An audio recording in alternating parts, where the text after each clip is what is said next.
Hello and welcome to this week's soundtrack of your life.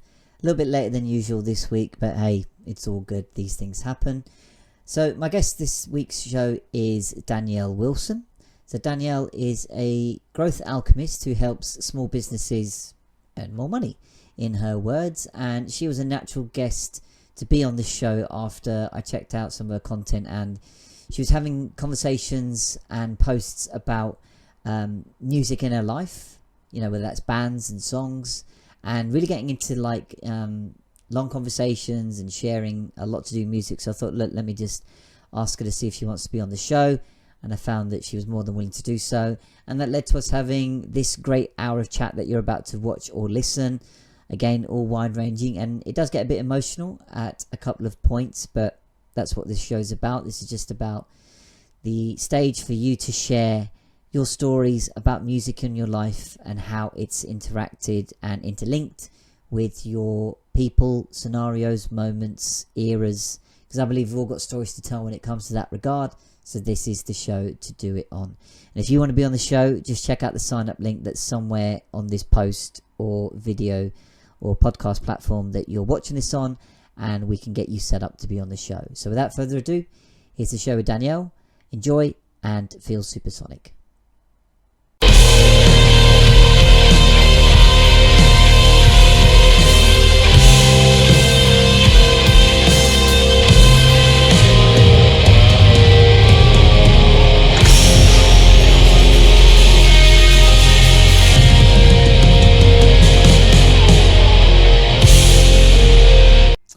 Hello, and welcome to this episode of Soundtrack of Your Life. You might be wondering, where have you been for the past couple of days?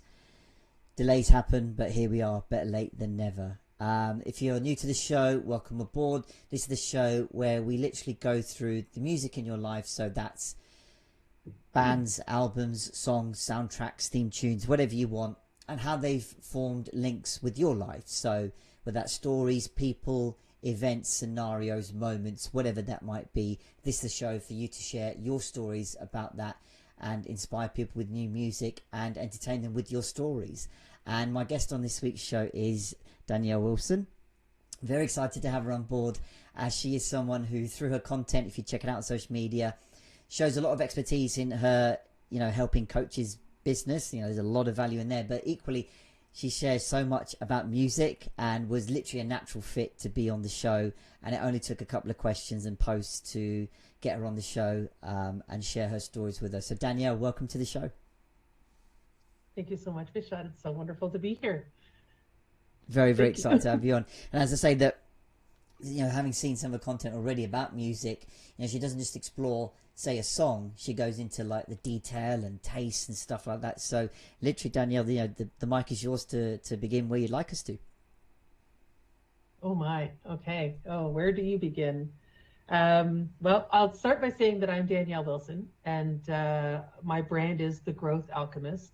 And that's because I work with small businesses to show them how to make more money, how to make more sales and more profit by creating a client-centered approach. And I think it's really interesting, Vishad, that my foundation for my work is emotional intelligence. Oh, nice. And I understand that that's a huge part of what you do as well. So I thought that was a really unique kind of tie-in that we've got. But gosh, on the music front, I have been a music, I don't want to say aficionado, because that implies that I actually know something about music, and I don't really. I have an enormous appreciation for music across all genres. There isn't, I mean, if you were to say to me, well, what's the one genre that just speaks to your soul? I would have to say to you, it's all of them. There will be artists and or songs in every genre you can imagine that just, I don't even know how to describe. I've always said that music is my soul speaking. Right. I feel such a deep connection to it, and I always have.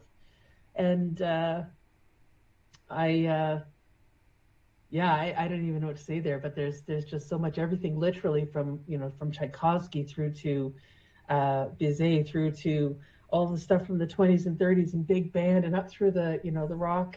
of the 50s and Elvis and the Big Bopper and all of those, and then right on through the 60s, especially psychedelic rock, and then the classic rock in the 70s. Oh my gosh, 70s rock. Maybe that is my favorite. But I was born in 1969, about a month and a half after we landed on the moon. Oh, So nice. yeah, and so there's this long history of music changes that my generation has experienced.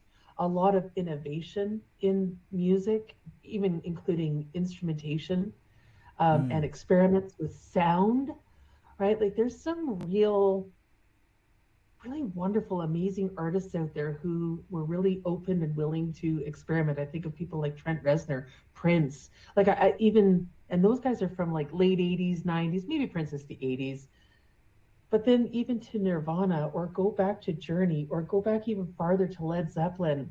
How about Pink Floyd? Like all of these are favorite bands of mine or favorite artists of mine. And so there's a real versatility, no, not versatility, range. I don't know what else to, there's a lot of differences in them. So yeah, that's kind of where I am with music. It's the foundation of my life.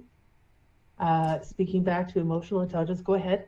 I was to say it's a really nice answer to say that. Yeah, sometimes you do come across people that, when you say, what kind of music are you into, as a general question, and they're like, oh, I like everything. And I'm not meaning to say they're disingenuous, but it's like, well, I usually find they say, I like everything, but I don't like metal, I don't like heavy rock. Like, okay. And as someone who's appreciative of those genres, I'm like, okay, so it's not really everything then. But it's like, it's nice that you can say that, having come, from a multitude of eras with innovations in sound, bands, people, movement, that kind of thing, that you can have an appreciation for all musical styles. And so the content you post, there is that genuine enthusiasm when you talk about a song or a band. Like, I've seen on your content that you talk about, name that song or what this song means to you, Yeah. and then that triggers somebody else to chip in with their viewpoint. Yes. And the first, I think I remember the first time I thought that you'd be an ideal person for the show is Brian Campbell, so guy who was a guest on the show previously. He started a very simple question: 80s or 90s music, and that was it. And I can see you two were batting back and forth about the taste and bands and songs you're into, and as somebody that has an appreciation of both, but probably sways towards the 90s side. I chipped in too, but then I could see that, like, okay, you guys are having this real back and forth with each other, and I thought, okay, do you know what? Got to get you on the show. Oh, well, that's kind of cool. That I like that connection. That's really neat. It's amazing. It's almost like those 6 degrees of separation, right? Yeah. We are all only separated by 6 degrees, and or six other people, and that's very cool. I like that. Cool. I like that. I think Brian's another one that's into a lot of different types of music, isn't he? Yeah. Oh, very much so. Like when he came on the show, I guess he'd already just planned his time on the show out. Like, he took us through a real journey of where he like he talked about picking up a lot of his tastes from his dad's 5,000 strong vinyl collection, literally sifting through all the vinyls that he had, and then finding his love for Black Sabbath on, I think, one of the last, if not last, vinyl that he picked up, because he only knew the one side, and then he discovered the whole album. He's like, oh crap, there's another side here. And then that was the gateway for him to go into all of his sort of bands and tastes and stuff like that. So he had loads of stories to tell, and like yourself, he's very eloquent in sharing and stuff like that. So again, he was a natural fit, and definitely looking to get him back on and stuff like that. So I wanted to ask you, like, do you remember the first song or band you had that kind of connection to, whether that's emotional or spoke to you or anything like that? I think that if I were to go back in my own memories, I mean, really seriously, I've been listening to music since I was born and singing since I was 1 or 2. Nice. Yeah. I would have to say that my very first real connection to music was in 1978, and I I came. I was an only child, and then Right. my mom and my dad, my stepdad, but I just call him dad. My mom got pregnant, and so there was this unexpected joy coming our way, and my dad had two boys from a previous marriage, and then my mom just had me, and then my little sister was coming along, and it was the 70s. So, you just automatically did what was right. You did the right thing, and we all moved in together as a big family. And my mom had decided that she felt that we were watching too much television. So I got my love of Star Trek from my dad. Okay. And we would all gather around the TV because we really had nothing in common. We really felt quite thrown together. Hmm. And so we were looking for something to connect us. And I can still remember being in that house, and there was always music playing. And my brother, ironically, my brother Daniel, was a massive Kiss fan. And I know that you and Brian talked about Kiss, but he was a massive Kiss fan. And my dad had one of those amazing 1970s stereos with massive speakers and the Oh, turntable nice. and the hi-fi and the equalizer and all the components, right? Like a component stereo. And my brother used to put on, oh my gosh, I don't remember the name of the actual album, but there's one song on it called 100,000 Miles or something like that. It's Peter Criss doing basically a drum solo for 10 minutes. Whoa. That's my earliest memory of having music that really made an impression on me. And I think it was because it was really about this whole family thing, about us all coming together. And that was just the beginning of, they lived with us for like the next 4 or 5 years. And that was really the beginning of a whole childhood filled with musical memories. Because my mom decided that we were watching too much TV at that time. Hmm. And so when we moved about a year later, she sneakily took the picture tube out of the television and went, "Oh, gee, I guess the TV got broken in the move." So when we moved to the next house, we had no television. So we were forced to find other ways to amuse ourselves. And of course, that was easy for me. I love to read. So reading was easy, going outside and playing. I'm a Gen Xer. We literally left the house first thing in the morning, didn't come home until the lights came on. But there's always going to be rainy days. There's always going to be days when you're grounded, especially when you're a rebel like me. And so, so my brothers and I, so my brother Daniel is 1 year older than me, and my brother Daryl is 3 years older than me. And my dad had an enormous vinyl collection. So I was too young to Nice. have my own at that time. And my dad was very much into what we would now call classic rock. And Right. I have so many memories from that time of things like laying down on the floor, turning the speakers into my head, putting on the Boston album, the Boston one, and blaring it at the top of the speaker's capacity and laying in the middle and singing at the top of my lungs. And you know what I remember the most? I remember that I never once got in trouble for doing that. I got in trouble all the time as a I kid, was all gonna the time, say, like, if you've every switched it up to like 11, like Spinal Tap, and you're in the middle, like, isn't Oh someone yeah. gonna? Gee, and someone Oh, by the didn't. way, No, should no I? one ever picked you on that. No, and you know what's really funny is I'm actually a retired hearing specialist, so I actually Brilliant. so the whole turning the speakers in and having that music at high volume, like deafening volume, is quite ironic.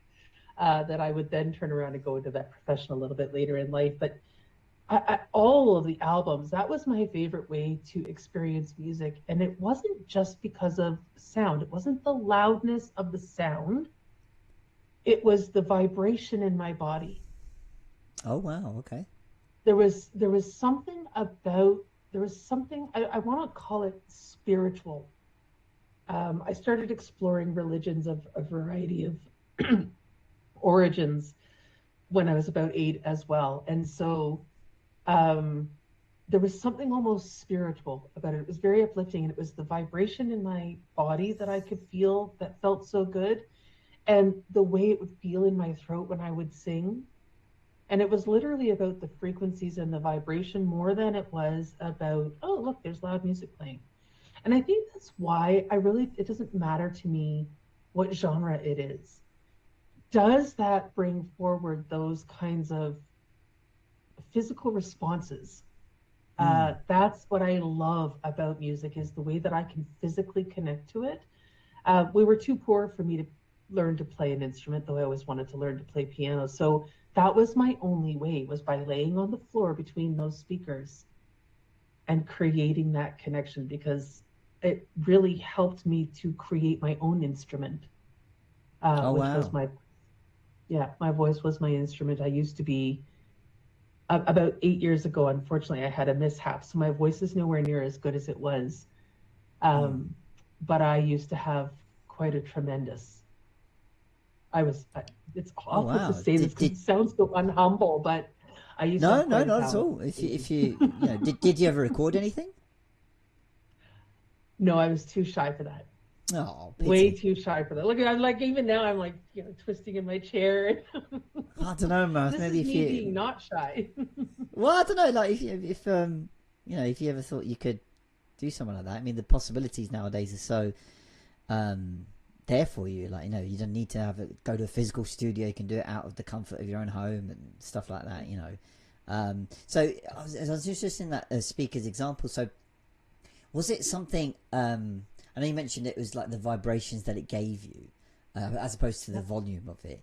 Was it? Do you think there was any aspect of the music specifically? Was it like the a certain instrument or lyrics or harmony or anything like that that particularly caught your ear? Yes. There we go. All of that. Okay. All right. No. Okay. Cool. All of that. So it's interesting that you say that. I think that I would go through phases where, I know music instrumentally, I know music lyrically. Give me one song, my late husband used to tease that I would play mouth guitar, so that I would actually be singing along with the riffs, making the exact noises, hitting all the notes of the guitar. Or the boom, boom, boom of the bass, or tapping along on something to get the drums going, or all of the little mini riffs that the vocalists do throughout, all the little things that they do. And I could do it all. One of the things that we did when he was still alive, there was about 2 or 3 years there, just after Rock Band, the video game came out. All right, yeah. My husband and my children and I, for 3 years straight, every single day, that's what we did. Nice. Every night, wow. That's what we did. Is we played Rock Band, and we put the kids to bed. My daughter was only about 6 at the time. Put the kids to bed, and my daughter would look at me with the sweetest little face and say, "Mommy, are you gonna sing tonight?" And I would say, "Absolutely, I am, honey." And I'd go back downstairs, and that's what they fell asleep to, was really loud music. And Mommy singing. Wow. I mean, they're gonna have some stories to say when they grow older. They sure will. Well, they are all grown up now. My son is now 22 and my daughter is 19. Oh, my son is 23 actually. So they do now, and it was interesting that those years came up just the other day with my son, and I said, "Do you remember those days?" And he just got so sentimental, and you have to know him to know that that's weird. And he goes, "I do." I said, "Those were some good years, weren't they?" He looked at me with tears in his eyes. "Oh, sorry." And he said, "They were the best." I think that's the power of that's the power of music and the shared experience it can bring. Like, no doubt that you've got many stories to tell. That so will they, because having been brought up in such a welcoming environment, a free environment, and the capacity to share. It's common that I think that all the people that I've had on so far, everybody started out young. No one's caught on to this as like, in very late years. And I reflect the same. I was 40 when I discovered music. Well, it's funny you say that, because like if I reflect on my own journey, if you will, and to be Yeah, honest, I might just make an episode with me as the guest, but we'll see. you should Yeah, have one of us interview you. yeah. Well, maybe, maybe. No, the reason I reflect on it is like when I discovered the music that I'm primarily into. So again, classic rock guitar band music. Okay. I did pick that up fairly late. I'd say when I was say 15, 16. So really in those core teenage formative years where you're trying to find your own, I guess, way in the world, that kind of thing in all manners. And up till then, it was like, I guess, I didn't really have a real connection to music. I knew of music. I knew, I'm in a household where, it's predominantly Bollywood coming from an Indian background. But it was Okay. classic sort of like the 50s, 60s stuff and a little bit the 70s as well that I grew up in predominantly. And in terms of like, Western music, it was just, just what was in the charts, nothing too solid. But it was only until those, teenage years that I started to hone in on guitar band Oh, stuff. right. But with the people I've had on, it's like, they started off way younger. And so yeah, it was my parents. It was my you had a big, massive vinyl collection to tap into. You had the speakers and the systems all there set up, and it's just fascinating to hear these stories about people start young and it still resonates with them today. I've Mm, always seen that people say that, oh yeah, you can change and tastes change over time. But when mm. I've explored that concept on this show, people have harked back to, this is the song that my dad got me into. This is the song that I knocked around my friends with. This song reminds me of my friend who I met years ago. And those Yeah, connections are strong and stay formed for ages. So your kids are going to have they do. some real strong connections, as do you. Yes, I think it's I just a absolutely really, believe really that. nice, really nice thing to have. Yeah. I think it was probably one of the best gifts I could have given them. Yeah. They both took their passion for music and continue to explore that. I was fortunate enough to be able to give them an opportunity to learn to play instruments. Oh, okay, Um, nice. I was I was fortunate that when I expressed to my current husband that I've always wanted to learn to play piano and that I had this goal that I was going to learn how to play piano before I turned 50.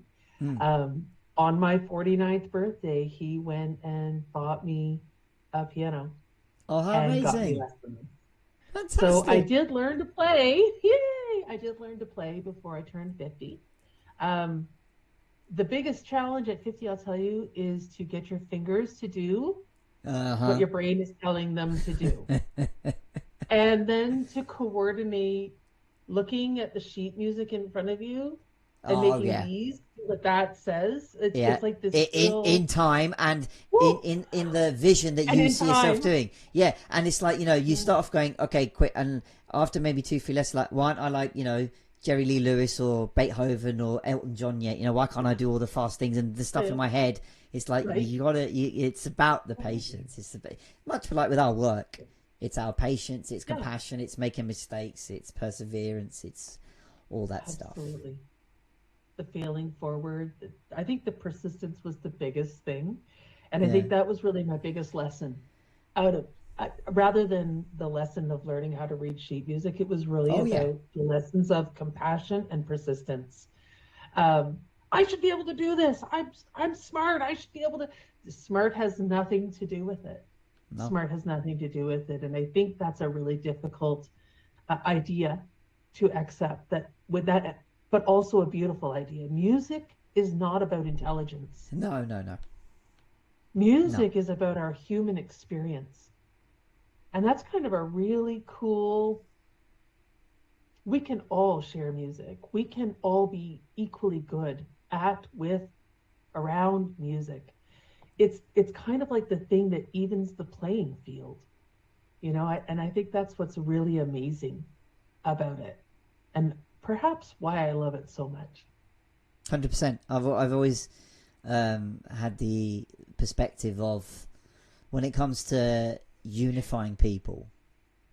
I think music and sport are Mhm. two huge arenas where you could be a stranger to somebody wherever you're meeting them, and the two things you'll quickly bond over straight away are music and sport. And Yes. especially when it comes to music, because with sport there's always a risk, if you will, of a rivalry.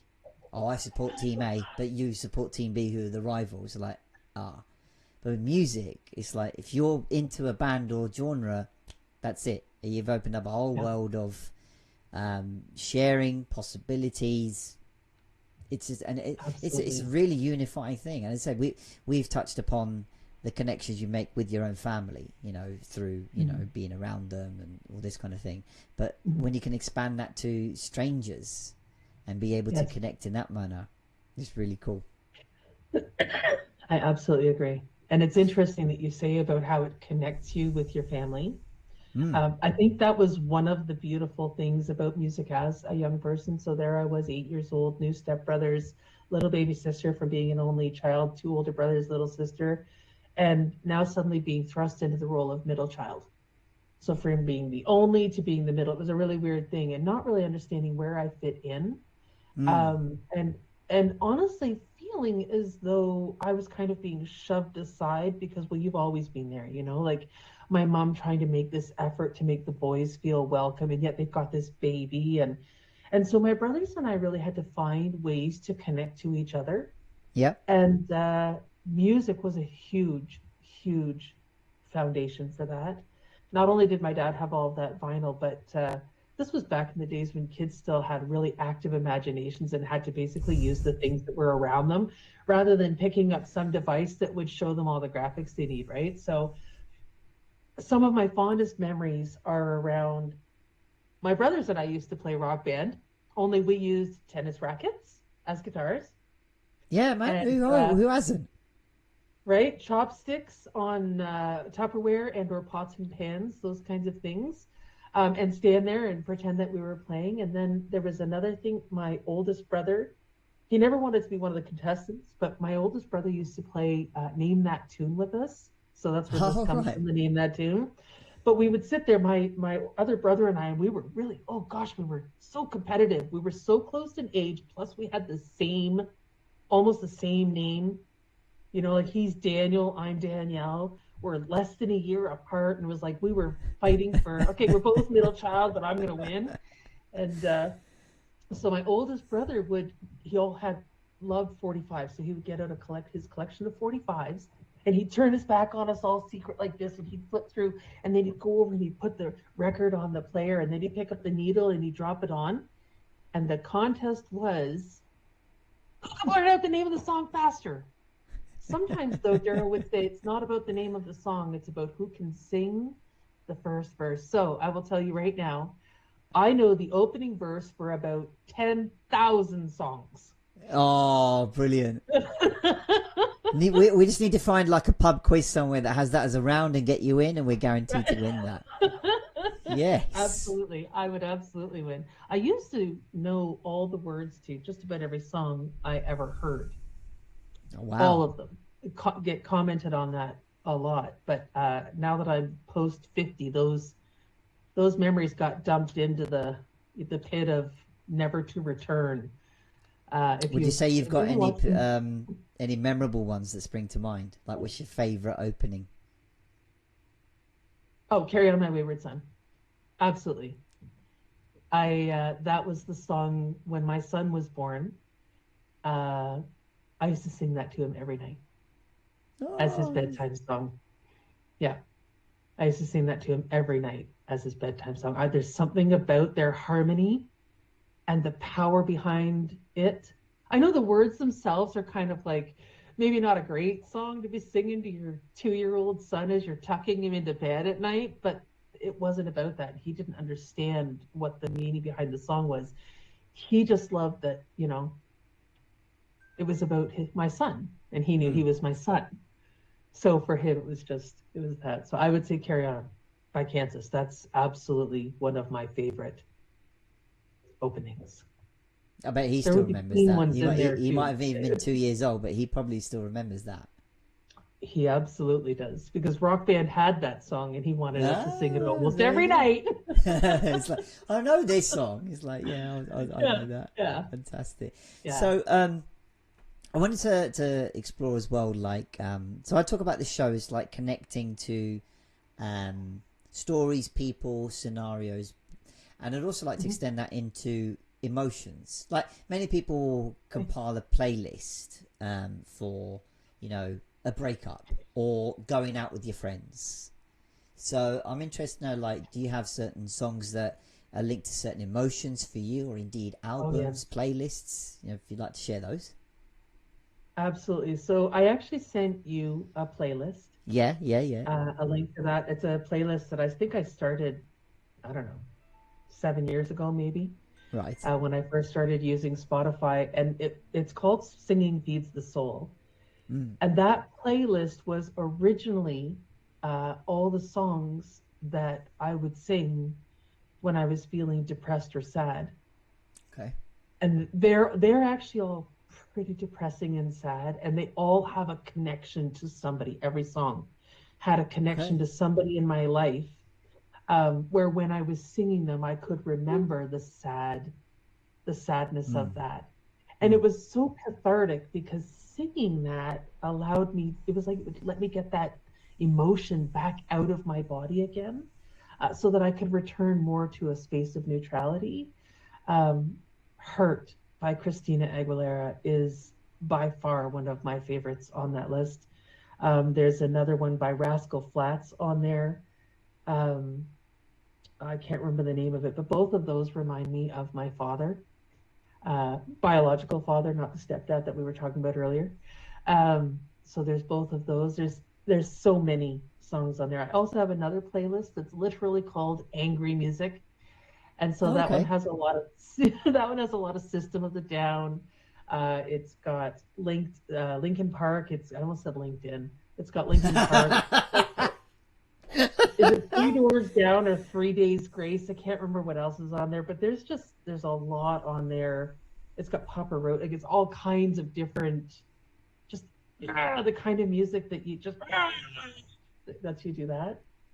I have another one that's uplifting, all electronic dance music. Sandstorm being the most listened to one on there. Sandstorm by Darude, so instrumental.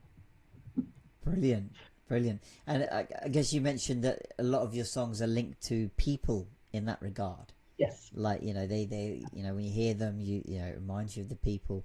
So I talk about, how those links are formed via the process of anchoring. Yeah, anchoring Mm-hmm. from NLP, where the first time you hear it with the, in relation to a person, that link is forged, or even an event or scenario, and then when it comes up again, Mm-hmm. you are reminded that person. So in that regard, you mentioned people, but do you feel you've got any strong anchors to certain songs and events or scenarios or people? So typically, I say in the promos to the show that it's like remembering your first dance or the first album you ever bought. So typically, I guess a lot of firsts. So Mm-hmm. you might have mentioned people. That are there any other similar anchors that are in your music space in that regard? Uh, I don't know the name of the song, but when it comes on, it takes me back to grade 8, going on uh, our Brilliant. Quebec our Quebec trip. And Right. one of the events that we did was we went to a discotheque. So you're 13 years old and you're going off to this little French Canadian discotheque in Quebec City. And it was the coolest place because it had these phones in the table. You could call to their phones, and we had such a blast playing with those phones. But it's this one song, and it is like an electronic dance song, but I imagine it's probably disco. It's Oh, very nice. disco. Um, it might even be Ring My Bell. It might be Ring My Bell, but it takes me back to that. So there's one example. Um, but no, honestly, I'm such a for being such a shy introvert, I really do a lot of connecting to people rather than places or events. Right. And even in that story I just gave you about the discotheque, the thing that I remember the most is Tracy. when I said to her, I don't know how to dance. And she said, dancing is so easy. Just get up and move your body. Yeah, And so that's pretty that's what much I it. did. So it's still, it's even then, it's tying back to the person of it. Um, I've been married twice, but I didn't have proper weddings. I eloped both times, so we didn't have a first song. So I don't have one of those kinds of things. I've been to, I think, 80 some odd concerts. So I'm sure a lot of Oh, those wow, okay. songs will make me think back to the concert. Do you have a That might favorite give you a next concert one. that readily springs to mind in that regard? Tool. Tool was by Oh, far one of say. the best. It was one of the best. Now, I will admit, my ears were ringing so badly after we left uh, Were you that I like up couldn't front hear in the for a pit or whole. something? No, no, I Wow. was not. I was up. I was basically in the nosebleeds, and it was just so intense that after we left, I think it was 24 hours before my husband or I could hear again properly. Whoa.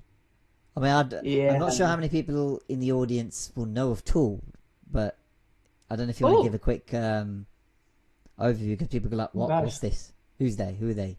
Uh, so Tool started in the 90s. I don't know a huge whole amount about them, but they did start in the 90s. They're very alternative kind of a band. What I love about Tool is their technical accuracy. This is a band where their musicality is absolutely brilliant. The other thing I love about them is that Maynard James Keenan, the lead singer, he incorporates a lot of metaphor and a lot of Mm. visual ideas into his music that really help to bring the music to life. So very infrequently, there's one song called Vicarious where it's probably the only one where he's literally in your face telling you what it is he's saying. And all of the rest of them are kind of metaphorically describing what it is, the point that he's trying to make. But their technical accuracy is absolutely brilliant. And you know how when you go see live music, which I love live music, obviously over 80 concerts in my life, love live music. You know how when you go, it never sounds the same as it did on the recording. No, no, it's a completely different experience. If you go, Tool if is you're not going to go identical. to see a band and expect the album that you hear at home on stage, no, it's different. Don't do live music then, yeah. Yeah. Unless you want to go and see Tool, and then it will be identical. The Wow. only difference will be is that it will be bigger. Mm. The sound will envelop you because you can't possibly get a sound system that can make Mm. the intensity of noise that they've got. But Well, I always it think that was with live music, you've got everybody else with you. Like you got right. There's a this big heaving audience. feeling. Yeah, yeah, exactly. Yes. Yeah. And I Yes. think that You adds two to were it. great showmen. It does. Ah, I yeah, yeah, agree. yeah, yeah. Yeah, you two were great showmen. The Eagles were fantastic. Oh, I want to I see saw them. Boston before the lead singer died, so that was pretty cool. Journey, I Wow. unfortunately didn't get to see them with Steve Perry. I saw them with the guy that looks and sounds exactly like them or like him. Um, I don't remember his name. I'm sorry. I'm not that into that kind of stuff. I'm into the music itself. Fair enough. Is there anyone like left you that you'd like to see? Oh no, I did actually get to see them. So I was supposed to see Aha, who were my favorite band in Oh, right, Switzerland. yeah, yeah. I was supposed to see them, I guess it would have been 1987. And unfortunately, I had to have surgery on my back and Oh, wasn't damn able it. to go. And it's one of the only times I even know of them coming to Canada. So I don't know if they'll ever come back, but they are still performing together. And they are even still making music currently. It's There not you as go. good as it was in the 80s. It's different now. But They're older. I think was it in the last show I was saying this. I think so with my guest that it's still quite eye opening how many of the classic bands from the 70s, Mhm, 80s, 90s, 2000s are still going today pretty mhm. well. You know, they're not there as some kind of like novelty act or something. They're still there performing, holding their own in their, you know, in the Yeah. I don't even think things like charts or Billboard like they're important anymore to them because they've been there, done that. But to No. still make new music, still be a little bit relevant, if you will. Yeah. But I guess if they don't come to Canada, you could always pop off to say America or even Europe to go see I them, might right? just have to go to Norway to see them. Oh, Yeah, darn. There you go. There you go. there you go. Did Yeah, you why did not? you hear that the Beatles have just released a new song Yeah, now and then, using absolutely. AI? Yeah. Yeah, yeah. I mean, That's amazing what what's possible. watching the behind the scenes thing they did, just to see the song and the story behind its generation. Like, it was just a very ragged old demo tape that Yoko Ono gave to Paul McCartney, and there was so much noise on it, just like old static and background noise and terrible stuff. And then for Peter Jackson to make a new software to delete all Right? that stuff and then have this as if John Lennon's in the recording booth opposite. It's like, whoa. Amazing.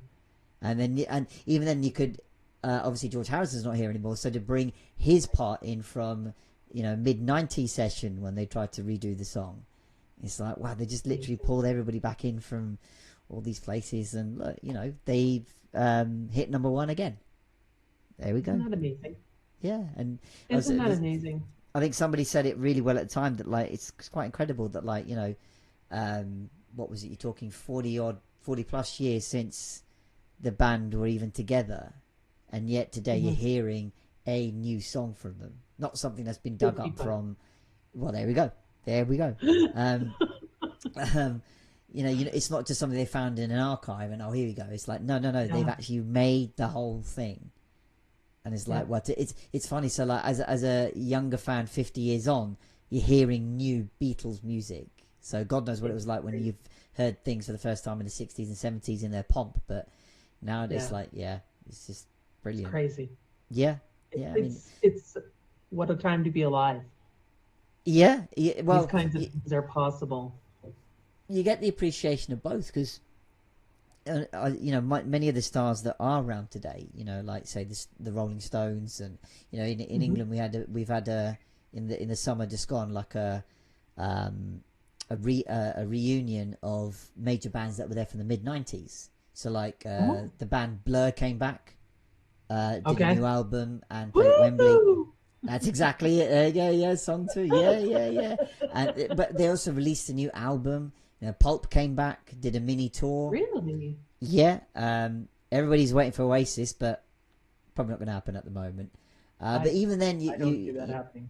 No. But you actually see the remarks from each brother going, but at my gigs, there's still loads of people that are there to, they remember the band, but there's younger people there. These are people at their concerts like, you weren't even born when we made this stuff. You're talking like teenagers and 20-year-olds. You're like, hang on, I get the dads being there, the 30, 40-year-olds that were there when we were knocking about, but like, where have these youngsters come from? It's like, well, look, I think these classic bands and albums that stand the test of time are there for a reason. They do bring in the audience because nowadays you may not see that same ilk. I think that those bands that capture the moment or the cultural significance at the time. I always see it as like this long running chain and litany going back to the 40s and 50s. You mentioned Elvis, the Big Bopper, and then the 60s. You had the Beatles, Stones. I mean, obviously I'm talking UK side. Then went to Queen, The Who, Iron Maiden, Black Sabbath. Into the 90s with Nirvana, Oasis, Blur. Then even like the Spice Girls, Take That, all these kind of things. The chain just keeps passing along and along. Yeah. And I guess you're still waiting for that. Who's picking the baton up next? But with all the stuff that's possible in terms of, as you say, instrumentation and AI. There's so many AI mashups on YouTube now. What would it be like? What would it be like John Lennon singing Bohemian Rhapsody? What's Freddie Mercury like singing Imagine? And you're like, whoa, okay, all these possibilities now. Some are more mangled than others for sure, but hey, look, you could have loads of experimentation with that. It would be very cool, wouldn't it? Yeah. I actually, you mentioned mashups there, and that's one of the things that I love looking for is mashups. There's one I think it's Marilyn Manson, Avril. Oh no, maybe that's an actual song. I think it started as a mashup though. It was Marilyn Manson, Avril Lavigne, and possibly Rihanna. Uh, Right. yeah, Rihanna.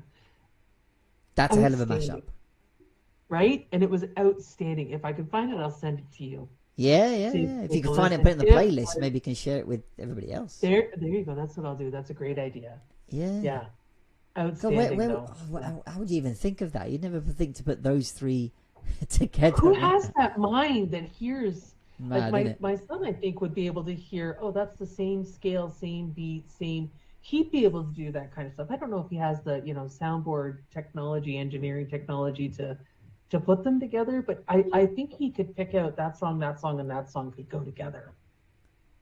Yeah, Should ask it's him. You should ask crazy. him like, what would you think? Like, you take all these bands and stuff, like, who would fit together, who wouldn't? That'd be an There you go. interesting I should do experiment. that. Yeah, yeah. You could create your own Yeah, I mashup should album. do There you that. go. That's a great idea. There That's you a go. great idea. I just might do that. There Yeah. you go. And I think as well, you were saying about how this music transcends, and, how do you get to these? You weren't even born yet. I Hmm. think there's got to be some portion of influence from parents, grandparents.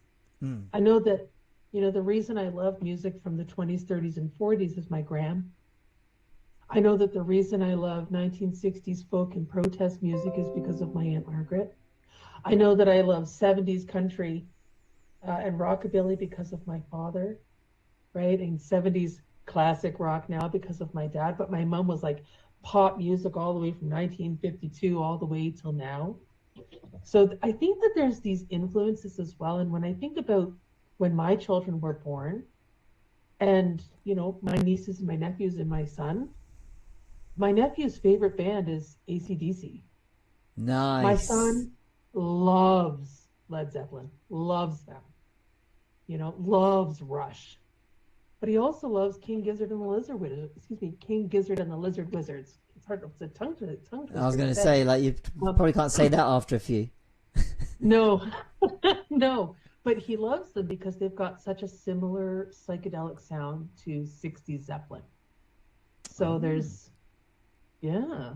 So I think that there's definitely got to be some influence that comes from the generations that came before you, and what's their connection to music, and Mm. how are they introducing that to you, and how often is that going on in your world. And I think that there's got to be something to be said for that, because modern pop stations, they don't play that. How else would they have been introduced to it? Well, it harks Yeah. back to what you were saying earlier of, like, you had the instance where TV wasn't there on purpose, and then that meant that Mm, you had to find your own ways of entertainment, which led you to naturally things like reading and music. And I mm, think in those early times when you have those early influences in that regard for you, that gives you that springboard when you have your real mm, formative years and you're actually self-aware. Because I guess with kids, like, you do things that are lent to, well, what is everybody else doing? What are they into? Oh, let me hop along with that, right? So, mm, if you're in a house with a big collection and you had some siblings that were enjoying it, you might be inclined to join in, especially if you had right. no, like, TV or whatever. But when you grow as a teenager and you're forming your own opinion on things and your own choices and tastes and stuff, I think that what you've grown up with has a influence in that regard. Like, it's kind of like the little bit of a crossroads going, okay, are you still into that kind of thing, if you will, and are we Mm-hmm. carrying this on, or does something new, completely new, come along and change this whole thing? I hark back to that 15, 16 year old me saying I definitely went on a different journey in Mm, that regard for music, um, because the path that everybody else is treading did not appeal to me at all. Still doesn't. It was the whole hip hop R&B brigade. It's completely fine. no thanks. I did have an initial issue with it of, like, why doesn't anyone else seem to like what I like? That other side Mm, must be shit. Um, I found the proper answer. But as you grow old and you work on yourself and that kind of thing, it's like, it's not meant to be a right or wrong yeah. answer thing. But come back to what you're saying. It's like, if you don't have those influences, then I guess when you come to your formative years and you start making the choices for yourself, you're like, well, what captures me at the moment? If you want to be into music, that kind of thing. And it's interesting that, like, again, it's something I've said on the show before, where like what's output there at the moment seems to come from a place of what act is making the most money for a record label. So they'll be put out because, oh, they're going to sell. And yeah, look, that's probably the same for the bands that we're into have come along. But nowadays it feels like, right, I'm out here as a band or artist because my record label thinks I'm good enough and I'll sell shitloads. So really, it seems to more strike to like, okay, how are people going to remember me for, like, you know, controversy or, you know, it feels then like they exacerbate a story. Oh, you know, I wrote a whole album or song to get back at my ex or get back at this or do that. Oh, really, it's like your soap opera in public, or you like. And the one thing I come back to is like, if you go 10 years down the line, who's going to remember this shit? They may be good now. You may be selling a bucket load now because, let's be honest, you know, there's more platforms and possibilities. You know, even taking into account, you know, actually making money, say off of Spotify, YouTube, or whatever, might be more harder. But you're exposing yourself straight away, content-wise, to loads more people, rather than like, oh, you know, I have to wait for the chart or, you know, see how my album sales go. But or wait for them to play it on the radio. Or wait for a radio play, exactly. You know, and that, you know, you dictated how up and down you went in that popularity stakes. But it seems nowadays, like, if you tune into like, okay, what kind of music can I get into? You're like, well, okay, you're going to listen to somebody going on about, you know, getting back at their ex, or, you know, exaggerated body parts, or whatever it is. Or, honestly, it's like, oh, I've got a big ass. Oh, brilliant. That's a hell of a song, isn't it? Or, or, you know, and it's like, well, you know, somehow you click into, okay, what did my parents listen? Because maybe those bands are back out there playing either new music, and that comes back to when we were growing up. Okay, you might have heard a song. Oh, okay, what else is on that album? Even things like an album is a bit alien right now. Even though albums are still being produced, people are like, okay, I'll make a playlist. Okay, that's all cool. But when, you know, when we were exploring music, it's like, okay, that's on this album. Okay, what else is on there? And what other albums do they make? What kind of bands are like this? And then you start that chain reaction. Yes. But nowadays you're like, wow, if you've not had that exposure or grounding, where do you go?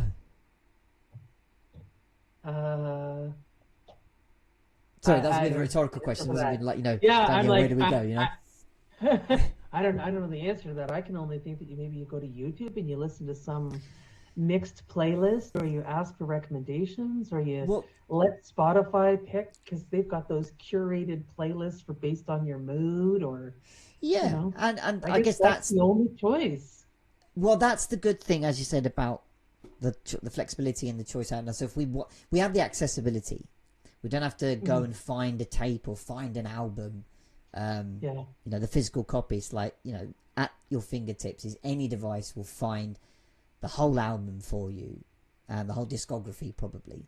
So the access is there. It's about then, I guess, how much you tune in and then, you know, explore in that regard. So I wanted to ask you that, do you have a particular, again, song, band, artist, whomever, that is anchored to your self-worth?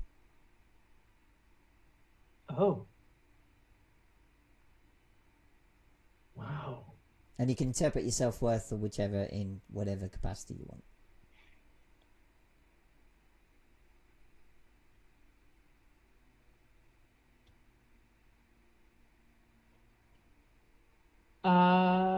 That is a really hard question. That's like, I need like days to reflect on that one. Do you have anything that springs to mind? Has been such a fluid journey. Journey sprung to mind immediately. And probably because they've been there for a long time, but also because there was a period of time there where I was really struggling with my identity.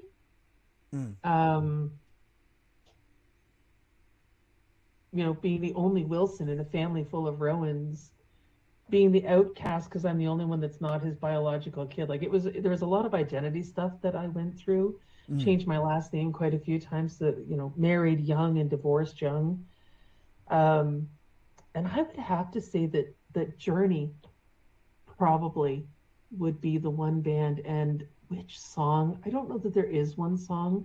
I think it's going to be, let's say it's their greatest hits. And the reason I say that is because that's probably the album. I have a tendency to literally wear out cassette tapes, wear out vinyl, thank goodness for CDs and MP3s that you can't wear out from putting them on repeat. Yeah. Because I'm that girl. I'm the one that, I know you just played that song 500 times, but we're listening to it one more time because I'm still feeling it. But I think that one, oh gosh, you know what? Self-Worth? Kelly Rowlands, I think her name is, and it's called Feeling Me Right Now. That's the one. Nice. That one is tied to my self-worth. Sorry, see how you just got to ramble a little bit before you get there? Absolutely. And she is formerly from Destiny's Child. That's who she is, if anybody doesn't know exactly. Okay. She was with Destiny's Child, a band I never really appreciated. Can't stand Beyonce. Don't understand what I do. Really. What's wrong with Beyonce? Why?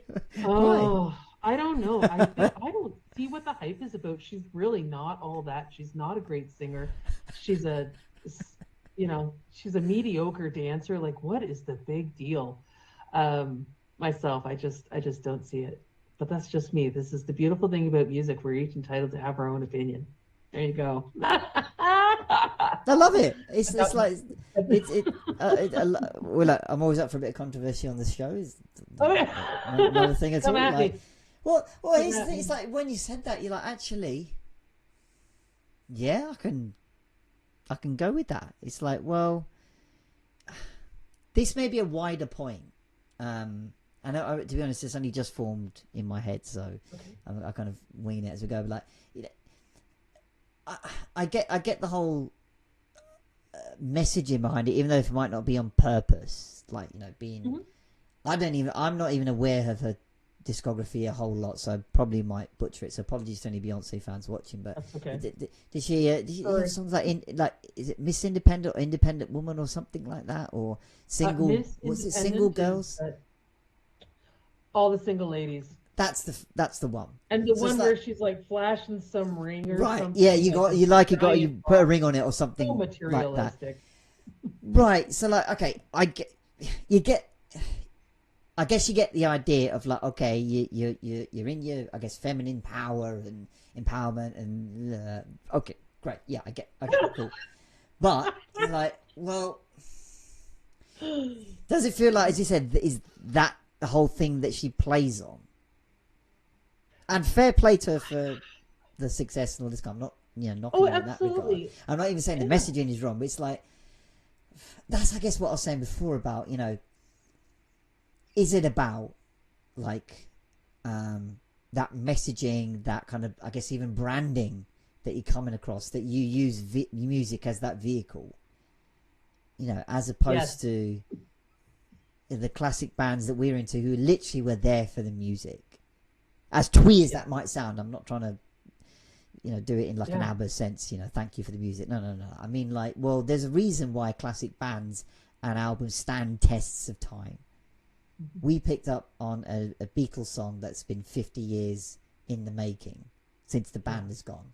But now you come into, these artists and bands who, like, well, what's beyond this messaging? Yeah.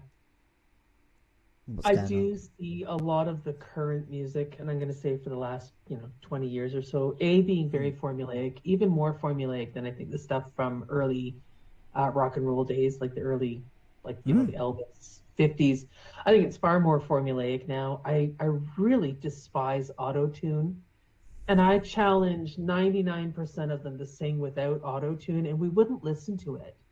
And I think that's probably the meme that you probably kind of came into my world from, because it was a picture of Steve Perry, and it says, before there was auto-tune, there was talent. There's just very little in the way of genuine, you want to listen to them kind of musicality, as you're saying, being in it for the music. I think that now it's about being popular, being famous, having oodles of money, Yeah. being able to parlay that into some kind of other merchandise or brand where the money continues to come in. I think it's now about big business rather than about being about the music. That's my take on it. Yeah.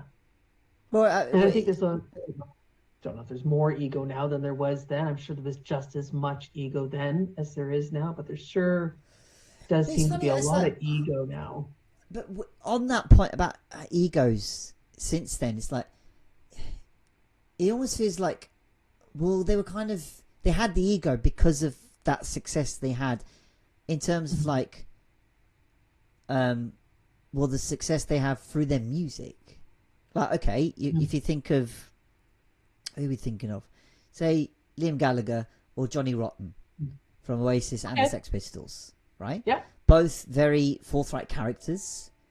Mm-hmm. A lot of people think they're knobheads and dickheads. Fair enough. But at the same time, they're like, no, I'm lead singer of one of the best bands around. In, you know, even Johnny Rotten's case, where like, you know, it was almost kind of a bit kind of a throwaway, like, you know, whether we succeed or not. But yeah, are they the most technically perfect, gifted singers? Nope.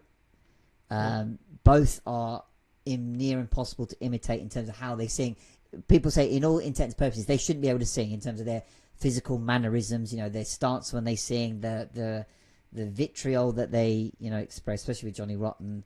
Liam Gallagher's stance, like, how's he able to sing and reach those notes? And even he's saying, I can't do it for that long because my voice, especially nowadays, starts to go, right? okay. And yeah, but in terms of their ego, they carried it through of like, well, I'm the bollocks. In the Pistols' case, exactly it, because that's what half they named their album like. And I have the music to back that up. And whether they were around for long or not, you know, in terms of longevity, they made, I guess, that little bit of a sacrifice. But, you know, but with the egos nowadays, you say it's like, who's making the most money? Who's... And it's funny, it's like they... Like, I briefly heard Taylor Swift's story the other day of like, she made her own record label so she could re-record her own stuff so that she gets the money back from... earns back the money that she lost from her record label not giving her money, if that makes sense. Oh, okay. And yeah, it's like, I think her old discography is now back up, you know, the charts and sales and shit like that. So you're like, yeah, look, fair enough. It's resourceful, but you're like, again, it's like, I think it was just this past weekend I was listening to Rick D's Top 40, and I think he was talking about some of this with Taylor bringing back some of her, you know, redoing some of her stuff off of that album that made it so big. Yeah, so this is familiar. I'm not one to follow celebrity gossip and those kinds of things. Same here. I only saw it as like unusual that I know, but well, no, it's like I only caught it because it happened to be on, I think, a news website that you just see what's going on in that space. But you're like, well, okay, so she's made her own record label and this and that. And you're like, right, okay. Again, it just seems to be like, well, I don't know. Like, as you said, the beauty of this show, for example, is about, look, you can have whatever opinion you have about music in that regard, and you know, look, at the end of the day, good luck to them. You know, that's what the audience are looking for. Then, what can you? And this is the thing about having a marketable product, isn't it? Yes. What does your audience want? Give them that. Because if you do, they will buy it. And so if this is what the current modern audience wants, then good on them for being able to suss that out and create a product that is consumable for their current audience. Good for them. Good for them. I'm not going to listen to it. That's the... What do I matter? I'm some 54-year-old woman who... Well, no, perfectly said, because like, again, I was seeing an interview with, I think it might have been Noel recently, Noel Gallagher that is, and he was saying that, what artist was getting successful? It might have been Ed Sheeran or somebody. Somebody's asking us, like, you know, your this and that and the other. It's like, no, Madonna, that's it, Madonna. And he's like, yeah, I know she's on tour and this kind of thing. Time to put down the microphone, Madonna. Yeah, well, the host asked him, saying like, have you been to like gigs recently? He's like, no, like it's not really my thing. But then it's not really aimed at me, it's not really for a 50-something-year-old grumpy man. And it's like, yeah, exactly, to each their own, exactly. Right? Can't say better than that. Yeah, man. absolutely. Cool. Yeah. Well, Danielle, look, it's already been an hour up. I'm so sorry. For what? Blah, blah, blah, blah. For blah blah blah blah blah blah blah blah blah blah. No, not at all. You must be joking. I mean, this is what happens on this show. Like, you have such a fun time, and the conversation keep going and going. But I'd say always leave them wanting more and that kind of thing. So before we go, do you just want to give people an idea of where they can find you and reach out to you for what you do, etc.? Sure, absolutely. So to find me, to have like a direct connection with me, best, let's say the only place to find me is on Facebook, and I don't use any monikers or anything like that. It's literally just Danielle Wilson, and you'll see this image. Oh, you won't see this image. You'll see some crazy 10-year-old girl with glasses and exploded hair and smoke all around her. That's me, because I am the crazy experimenter, inner child gone wild person. That is definitely me. So you can find me on Facebook to have a direct connection to me and have a conversation. I really value genuine connection, real conversation. And if you prefer to do things a little bit more discreetly and just check things out, my website is thegrowthalchemist.ca. Nice and easy. Thegrowthalchemist.ca. So that's it. Perfect. Thank you so much, Danielle, for being on the show. And we'll catch you all on the next one. Yes. Thank you so much for having me. Have a wonderful rest of your day. Thank you so much for checking out this episode of Soundtrack of Your Life. Please do like the video or podcast, comment with your thoughts below, subscribe to the channel, and sign up to be a guest on the show. Feel supersonic.